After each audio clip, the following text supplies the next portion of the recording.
Low blood pressure यानी कि hypotension तब होता है जब ब्लड प्रेशर का स्तर सामान्य से कम हो जाता है।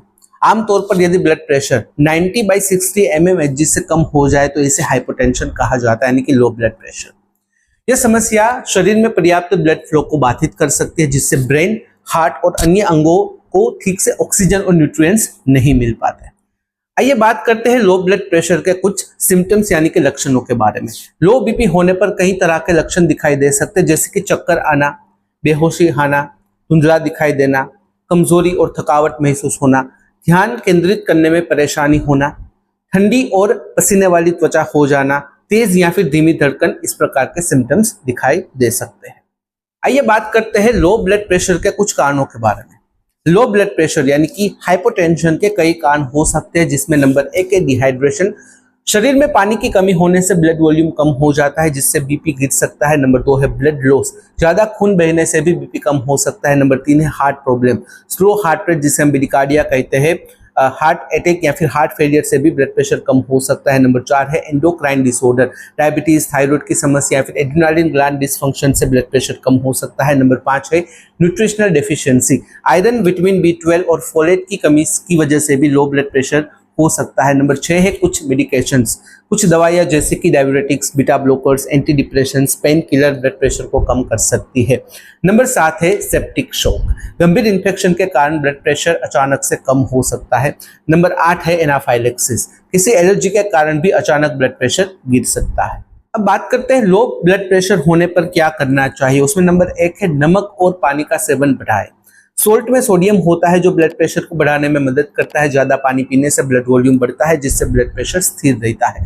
ORS, ओरल रिहाइड्रेशन सॉल्यूशन का सेवन करें।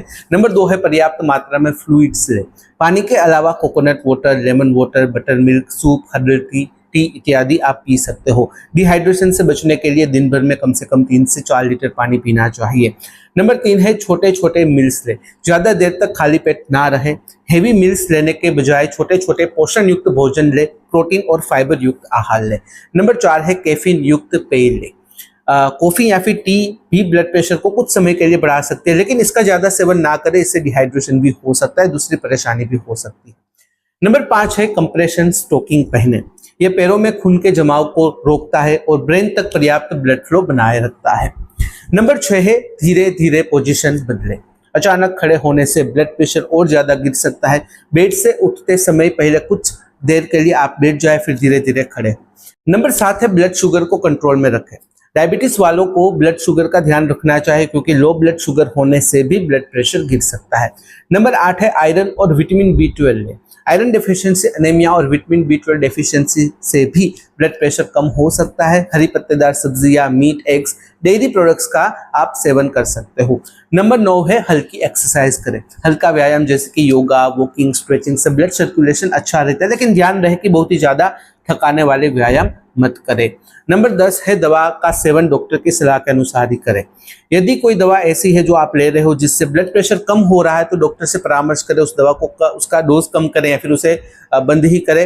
हाइपोटेंशन की समस्या दूर करने वाली जो दवाइयाँ होती है उसका सेवन भी आप डॉक्टर की परामर्श के अनुसार, डॉक्टर की सलाह के अनुसार आप कर सकते हो।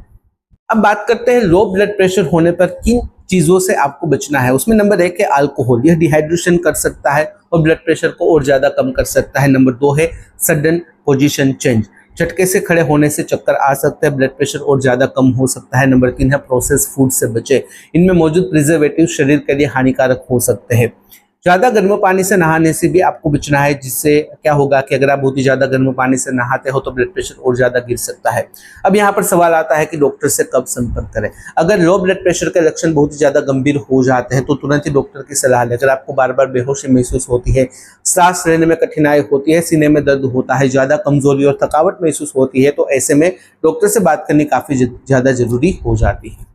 अगर बात करें कंक्लूजन की, तो लो ब्लड प्रेशर होने पर घबराने की जरूरत नहीं है। सही आहार, हाइड्रेशन और लाइफस्टाइल में बदलाव करके इसे कंट्रोल किया जा सकता है। अगर ज्यादा गंभीर समस्या हो रही है तो डॉक्टर से बात करनी भी काफी जरूरी हो जाती है।